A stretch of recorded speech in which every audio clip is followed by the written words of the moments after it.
तो आप डायल करते थे मोबाइल के अंदर, तो वो पैसा आपके मोबाइल के अंदर क्रेडिट हो जाता था, और जब आप किसी को मैसेज भेजते थे तो उसमें से 1 रुपया या 50 पैसा कट जाता था। आज के डेट में टेक्नोलॉजी फ्री है आपके लिए, यानी आज अगर आप डाटा खरीदते हैं तो उसके साथ 100-200 SMS फ्री मिलता है। कहने का मतलब ये टेक्नोलॉजी आज ही है, लेकिन आज के डेट में कोई इसको यूज नहीं करता है। सारे लोग वेब 2 टेक्नोलॉजी से अपना मैसेज भेजते हैं। आप अगर चाहें तो फोन के अंदर मैसेज लिख के भी भेजेंगे तो चला जाएगा। अब इसके बाद इस टेक्नोलॉजी से और ज्यादा हम लोग एडवांस हुए और हमारे बीच में क्या आई, वेब 2 टेक्नोलॉजी आई। वेब 2 टेक्नोलॉजी क्या कर सकते हैं, तो वेब 2 टेक्नोलॉजी के अंदर हम लोग वीडियो कॉल भेज सकते हैं, हम लोग जो है इसके अंदर बहुत सारी चीजों को चैट कर सकते हैं, बहुत सारी चीजें इसके अंदर हम लोग कर सकते हैं। लेकिन ये सारे काम करने के लिए हम लोग यहाँ पे क्या पे करते हैं, डाटा हम लोग पे करते हैं। और ये वेब 2 टेक्नोलॉजी के अंदर सारी चीजें डेटा से चलती हैं। मतलब यहाँ पे एक इंफॉर्मेशन जो है हम आप एक दूसरे को शेयर करते हैं, और उस इंफॉर्मेशन को शेयर करने के लिए आपके मोबाइल में क्या होना चाहिए, डाटा होना चाहिए। और ये जो डेटा है ये तो पेमेंट के रूप में हम लोग करते हैं, साथ ही साथ आज के डेट में हमारा आपका जिंदगी भी पूरा डाटा से ही चल रहा है। जैसे आपके गूगल पे के अंदर अगर स्क्रीन के ऊपर 1 के बाद 7 जीरो दिख रहा है और यहाँ पे कोई एक बैग नोट लेके चला आया, तो बड़ा आदमी किसको आप मानेंगे? जो एक बैग नोट 100 रुपया का भर के लाया है उसको बड़ा आदमी आप नहीं मानेंगे, बल्कि जिसके गूगल पे के ऊपर जो है 1 के बाद 7 जीरो मतलब 10 करोड़ रुपया दिख रहा है, 10 लाख रुपया दिख रहा है, उसको हम बड़ा आदमी मानेंगे। क्यों मानेंगे? क्योंकि वहां पे अगर देखा जाए तो आज के डेट में हम वैल्यू किसको दे रहे हैं, वैल्यू हम डेटा को दे रहे हैं। गूगल पे क्या दे रहा है, हमको एक डेटा दे रहा है कि इनके अकाउंट में इतना पैसा है कि नहीं। लेकिन क्या आज से 20 साल या 50 साल पहले किसी के पास गूगल पे या फोन पे जैसा टेक्नोलॉजी था? नहीं था। पहले शुरुआती दौर में अगर देखा जाए तो हमारे बीच में जो वैल्यू था वो किससे बनता था? जिसके पास जितना ज्यादा जमीन होता था उसकी बात समाज मानता था, उसको समाज प्रतिष्ठित व्यक्ति मानता था। फिर धीरे धीरे वैल्यू किस में कन्वर्ट हुआ? वैल्यू कन्वर्ट हुआ सोने और चांदी के रूप में। क्यों कन्वर्ट हुआ? क्योंकि आप कानपुर में आपके पास 100 बीघा जमीन है, लेकिन आप दिल्ली जाएंगे तो वहां कोई वैल्यू आपको नहीं करेगा, क्योंकि 100 बीघा जमीन वहां के लोगों को नहीं दिख रही है। तो आप अपनी वैल्यू को कैसे एक जगह से दूसरे जगह ले जा सकते हैं, इसके लिए हमारे आपके बीच में गोल्ड आया। गोल्ड को लोग जो है खरीद के रखने लगे, जिसके पास गोल्ड होता था उसको हम आप ज्यादा वैल्यू देते थे। फिर गोल्ड कन्वर्ट हुआ किस रूप में? कागज के नोटों के रूप में, यानी जिसके पास कागज का जितना ज्यादा नोट रहेगा उसको हम ज्यादा वैल्यू देंगे। ये समाज के अंदर ये चेंजिंग आता गया। और फिर वो कागज का नोट जो था वो कन्वर्ट हुआ प्लास्टिक करेंसी में, यानी जिसके ATM कार्ड में जितना ज्यादा पैसा होता था समाज उसको ज्यादा वैल्यू करता था, उसको पैसे वाला मानता था।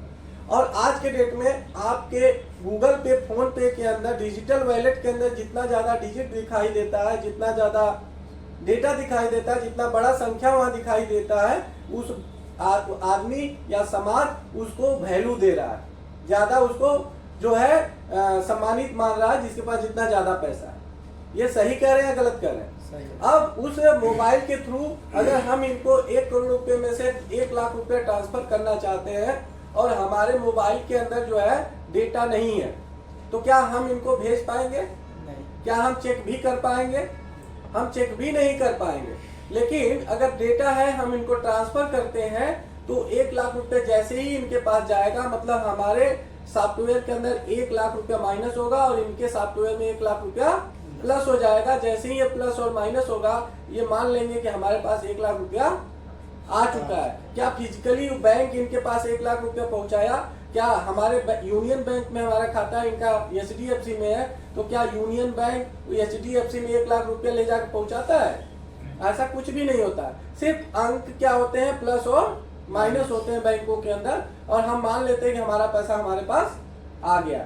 यानी कहने का अर्थ ये है कि आज के डेट में पूरी दुनिया इन अंकों के आंकड़ों से, प्लस और माइनस से चल रही है। अब यही चीज रेलवे के अंदर भी है, यही चीज एयरलाइंस के अंदर भी है, यही चीज जोमेटो के अंदर है, यही चीज स्विगी के अंदर है। जितनी भी कंपनियां चल रही हैं, ये सारी की सारी कंपनियां किसके ऊपर चल रही हैं? मोबाइल फोन के ऊपर चल रही हैं। इनका फिजिकल अगर ऑफिस जाएंगे देखने तो इस होटल से भी छोटा होगा, लेकिन ये टर्नओवर कितना का कर रही हैं? करोड़ों रुपए का कर रही हैं।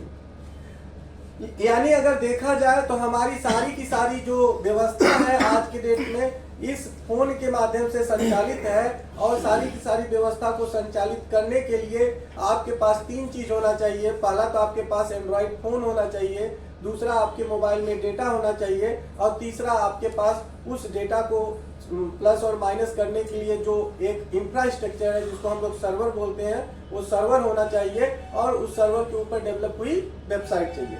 अब ये 3 अगर व्यवस्था है तो आप अपनी पूरी व्यवस्था को क्या कर सकते हैं? मैनेज करते हैं। अब यहाँ पे जो ये प्लस और माइनस होता है, ये कहाँ पे होता है? ये आपके मोबाइल में होता है या गूगल पे के सर्वर के ऊपर होता है? ये इसके सर्वर के ऊपर होता है। मोबाइल से आप क्या देते हैं? उसको कमांड देते हैं कि भाई मेरे में से 1 लाख रुपया माइनस करो और इनके में 1 लाख रुपया भेज दो। तो ये जो प्लस और माइनस हो रहा है इस सर्वर के ऊपर हो रहा है, यानी हमारा आपका सारे लोगों का पैसे का जो आंकड़ा है वो आंकड़ा कहाँ पे है? सर्वर के ऊपर है। और अगर कोई व्यक्ति सर्वर को हैक कर ले तो हमारे आपके पैसे के अंदर भी इस चीज को प्लस और माइनस वो व्यक्ति कर सकता है। समझ रहे हैं? और आए दिन आज के डेट में हैकिंग की समस्या बढ़ती जा रही है। अभी आप लोग देखे होंगे फेसबुक का आया था कि फेसबुक का जो है सर्वर हैक हो गया है। तो कहने का मतलब ये है कि अगर फेसबुक जैसी बड़ी कंपनी का सर्वर हैक हो जा रहा है तो हमारा गूगल का जो गूगल पे है या फोन पे है या फिर जो बैंकिंग वेबसाइटें हैं ये बहुत छोटी चीज है। तो अब इस चीज को कैसे मैनेज किया जाए, इस चीज को कैसे जो है बचाया जाए, तो इसके लिए हमारे आपके बीच में इंटरनेट टेक्नोलॉजी को और एडवांस बनाया गया, और हमारे आपके बीच में इंटरनेट कन्वर्ट हुआ Web3 टेक्नोलॉजी में। और Web3 को यूज करने के लिए हमको क्या चाहिए? क्रिप्टो चाहिए। जैसे हमको पहले एसएमएस भेजने के लिए हमको आईएनआर भरना पड़ता था, फिर आईएनआर से इंटरनेट यूज करने के लिए डेटा यूज करना पड़ता है, वैसे ही ब्लॉकचेन, ये जो Web3 टेक्नोलॉजी इसको ब्लॉकचेन टेक्नोलॉजी बोलते हैं।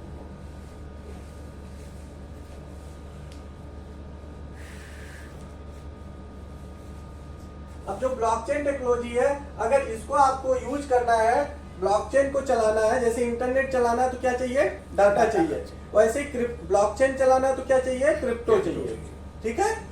अब जैसे गूगल पे को अगर ब्लॉकचेन के ऊपर बनाएंगे तो हमारे आपके पैसे का जो आंकड़ा है वो किसी एक सर्वर के ऊपर ना होके दुनिया में जितने लोग भी गूगल पे, फोन पे, गूगल पे चला रहे हैं उन सारे लोगों के अंदर पूरे लेन देन का आंकड़ा सेव रहेगा। मतलब कि इस व्यवस्था में आपका जो टेक्नोलॉजी है, इस व्यवस्था में जो हमारा डेटा है एक कंप्यूटर के ऊपर स्टोर होता है, लेकिन ब्लॉकचेन टेक्नोलॉजी में हमारा डेटा मल्टीपल कंप्यूटर के ऊपर सेव होता है। यानी यहाँ जितने ज्यादा यूजर होंगे उतना ज्यादा डेटा सेव होता जाएगा, क्योंकि उतने ज्यादा मोबाइल जो है ब्लॉकचेन के अंदर जुड़ जाएंगे, उतने ज्यादा मोबाइल के ऊपर वो सेव होगा डेटा। अब अगर यहाँ पर किसी को हैक करना है तो एक कंप्यूटर को हैक करना होगा, जबकि यहाँ पर हैक करना है तो लाखों कंप्यूटर को एक समय पे हैक करना होगा, जो कि पॉसिबल नहीं है। और यही कारण है कि पूरी की पूरी जो दुनिया है वो Web2 से कहाँ आ रही है? Web3 में आ रही है। आज के डेट में अगर आप देखेंगे तो दुनिया की जितनी बड़ी बड़ी कंपनियां हैं वो आज जो है यहाँ पर Web3 के अंदर अपना इन्वेस्टमेंट कर रही हैं। अभी यूएस के अंदर ETF लॉन्च हुआ है। ETF का मतलब कि जैसे इंडिया के अंदर अगर बिटकॉइन का ETF जो है सेव कर लिया जाएगा या उसको मान्यता दे दी जाएगी, तो आप जैसे आज के डेट में आपको कोई भी कंपनी के अंदर इन्वेस्टमेंट करना है तो कहाँ इन्वेस्ट करते हैं? इंडिया किसी कंपनी में इन्वेस्ट करना तो कहाँ इन्वेस्ट करते हैं? शेयर मार्केट में। यानी सेंसेक्स के ऊपर आप जाके उसको बाई सेल कुछ भी करते हैं। वैसे ही अगर यहाँ इंडिया के अंदर ETF आ जाएगा तो जहां से आप किसी भी कंपनी का इंडिया के अंदर बाई और सेल करते हैं सेंसेक्स के अंदर, BSE के अंदर, वैसे ही यहाँ इंडिया के उसी वेबसाइट के ऊपर आप जो है बिटकॉइन, इथेरियम जैसी चीजों को भी खरीदना और बेचना शुरू कर देंगे।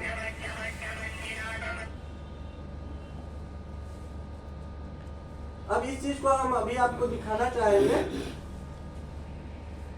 कि अभी के डेट में कौन कौन सी कंपनियां जो है यहाँ पर हमारे आपके बीच में बिटकॉइन के ऊपर वर्क कर रही हैं। अभी खुलता दिखाते हैं आपको। तो कहने का अर्थ यह है कि जितनी भी बड़ी कंपनियां हैं कहीं ना कहीं आज वेब 2 से कहाँ जा रही हैं, वेब 3 के अंदर। मैं आपको बता रहा हूं कि अगले 10 साल के अंदर आप देखेंगे जिस तरीके से आज कोई भी आदमी अपने मोबाइल के अंदर INR नहीं भरता है, अगले 10 साल बाद आप देखेंगे कोई भी व्यक्ति अपने मोबाइल के अंदर डेटा नहीं भरेगा, बल्कि वो डायरेक्ट क्रिप्टो से अपने मोबाइल को टॉप अप करेगा। जिस तरीके से आज से 10 साल पहले आप लोग देखे होंगे कि आपके फोन के अंदर एंड्रॉइड फोन नहीं होता था, है कि नहीं, गूगल या व्हाट्सएप पहले से उसके अंदर इंस्टॉल नहीं होता था। वैसे ही अभी की डेट में आप व्हाट्सएप गूगल ये सब देख रहे हैं, अगले 10 साल के बाद आप देखेंगे तो उसके अंदर जो है मैटिक बना रहेगा, उसके अंदर सोलाना बना रहेगा, उसके अंदर इथेरियम बना रहेगा, बिटकॉइन बना रहेगा, उसकी ब्लॉकचेन का एप्लीकेशन इंस्टॉल रहेगा और वो मोबाइल पूरी तरीके से ब्लॉकचेन से चलेगी। ब्लॉकचेन की अगर मोबाइल की बात किया जाए तो अभी सोलाना ने जो है अपना सोलाना मोबाइल लॉन्च किया है, जो कि पूरी तरीके से ब्लॉकचेन सोलाना ब्लॉकचेन के ऊपर चलता है। और जब उसने लॉन्च किया तो जो सोलाना $8 का था वो चला गया $186। यानी आप अंदाजा लगाइए कि एक छोटी सी चीज होने से सोलाना के अंदर लगभग 20 गुना का ग्रोथ हुआ। तो अब उस मोबाइल के अंदर कुछ भी अगर एप्लीकेशन चलाना होगा तो आपके पास क्या होना चाहिए, सोल कॉइन होना चाहिए, सोलाना होना चाहिए। अब ऐसे जो रिवोल्यूशन यूएस के अंदर हो रहे हैं वो कल के डेट में आपके इंडिया के अंदर भी मूव आउट होंगे। जैसे आईफोन या एंड्रॉइड पहले कहाँ लोग चलाते थे, यूएस में चलाते थे। पहले गूगल पे या गूगल या फिर फेसबुक कहाँ स्टार्ट हुआ था, यूएस के अंदर स्टार्ट हुआ था। और आज के डेट में हम आप उसके सबसे बड़े ग्राहक हैं। लेकिन उस समय हम आप उसका अगर शेयर लेने का बात होता या फेसबुक का जो है आपको ETF के अंदर इन्वेस्टमेंट करने की बात होती तो शायद हम आप नहीं करते, क्योंकि हमको लगता कि एक बकवास चीज ये आदमी समझा रहा है। तो वही मौका जो उस समय वेब 2 के अंदर था आज से 20 साल पहले, वही मौका आज के डेट में आपको वेब 3 के अंदर मिल रहा है। यहाँ पे आप 2 तरीके से पैसा कमा सकते हैं इस क्रांति के अंदर। पहला, आप इन्वेस्टमेंट करके आप कमा सकते हैं, दूसरा आप काम करके कमा सकते हैं। वेब 2 के अंदर भी जो लोग इस वेब 2 की क्रांति को समझे, जो लोग भी YouTube के ऊपर अपना YouTube चैनल बनाए, वीडियो बना के डालना शुरू किए, इंस्टाग्राम के ऊपर वीडियो बना के डालना शुरू किए, ब्लॉग लिखना शुरू किए, आज के डेट में अगर वो 10 साल पुराने ब्लॉगर हैं या YouTube चैनल चलाने वाले लोग हैं तो कम से कम उनका 10 से 15 लाख रुपए से कम नहीं आता है। लेकिन क्या आज से 10 साल पहले लगता था कि YouTube पे वीडियो डाल के हम 10 लाख रुपया कमा सकते हैं? क्या उसके लिए कोई आपको क्वालिफिकेशन YouTube मांग रहा था? नहीं मांग रहा था। लेकिन हम उस रिवोल्यूशन को, उस क्रांति को हम समझ नहीं पाए, जिसके कारण हम आप आज पैसा नहीं कमा पा रहे हैं।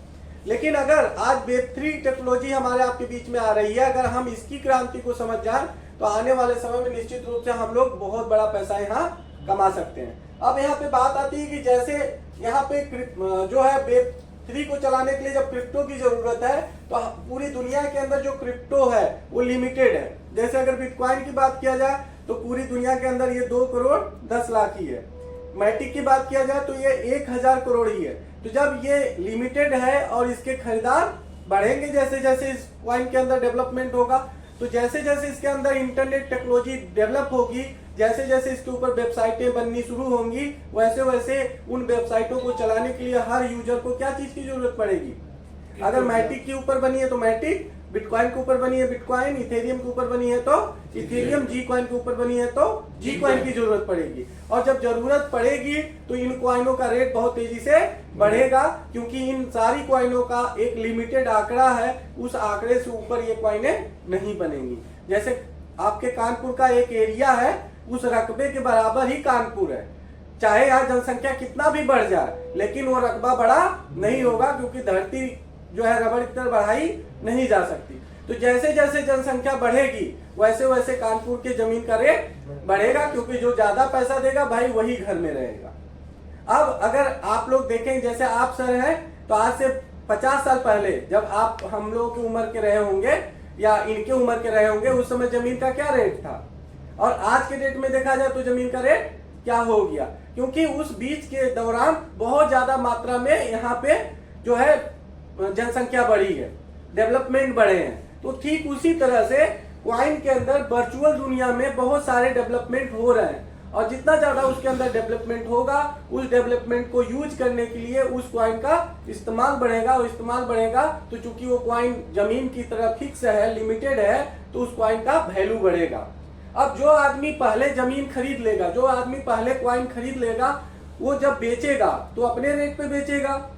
तो जो आदमी पहले से खरीद के रख लेगा, जगह छेक लेगा, आने वाले समय में जब उसके अंदर डेवलपमेंट होंगे तो उनके क्वाइन की वैल्यू बहुत तेजी से बढ़ेगी।